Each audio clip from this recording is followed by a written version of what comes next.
अगर आप अपने बच्चे को प्राइवेट स्कूल में भेजना चाहते हैं भेजिए, उसका खर्च सरकार की ओर से भरा जाएगा। अगले 10 वर्ष में करीब 5 लाख करोड़ रुपए की योजना है, वो खर्च किया जाएगा। शिक्षा के लिए जो बात बताई जा रही है कि 15 साल से कम उम्र के बच्चे के पढ़ाई के लिए एक नई व्यवस्था बने, उस व्यवस्था को बनाने में 5 से 10 वर्ष लगेगा। मैं उन नेताओं में से नहीं हूं जो ये कहता है कि हमको वोट दीजिए और कल बिहार में शिक्षा व्यवस्था सुधर जाएगी।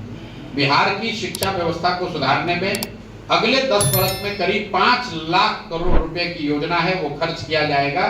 तब जाकर यहाँ की व्यवस्था सुधरेगी और उसके तहत हर प्रखंड में 10 विश्व स्तरीय विद्यालय बनाने की बात हम लोग कर रहे हैं। हर साल हर प्रखंड में एक विद्यालय, नेतरहाट जैसा आपने सुना था, जैसा सरकारी विद्यालय था, उस स्तर का विद्यालय हर प्रखंड में हर वर्ष एक बनाएंगे, ताकि अगले 10 वर्ष में बिहार के सभी प्रखंडों में कम से कम 10 बेहतर विद्यालय ऐसे हों जहां से पढ़कर लोग डॉक्टर, इंजीनियर, आईएएस, आईपीएस बनने का सपना देख सके। डॉक्टर, इंजीनियर, आईएएस, आईपीएस बने ना बने, कम से कम बेहतर नागरिक बनने की उनमें क्षमता हो सके।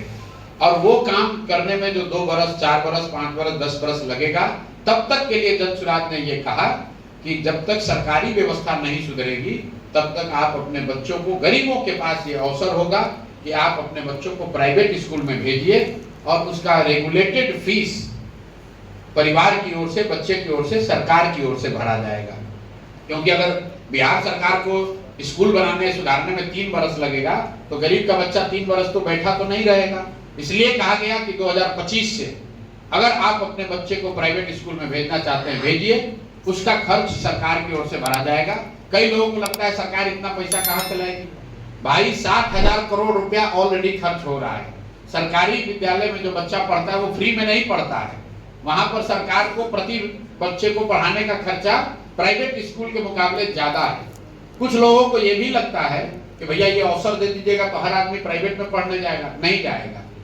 अगर आज आपको ये सुविधा दे दी जाए कि पटना में आपका बच्चा साइंस कॉलेज में पढ़ेगा कि प्राइवेट कॉलेज में पढ़ेगा, यहाँ बैठा हुआ हर व्यक्ति कहेगा नहीं भैया साइंस कॉलेज में पढ़ेगा। अगर आपको ये सुविधा हो कि आपका बच्चा मेडिकल पीएमसीएच से करेगा कि किसी प्राइवेट मेडिकल कॉलेज से करेगा, आप कहिएगा नहीं पीएमसीएच से करना होगा।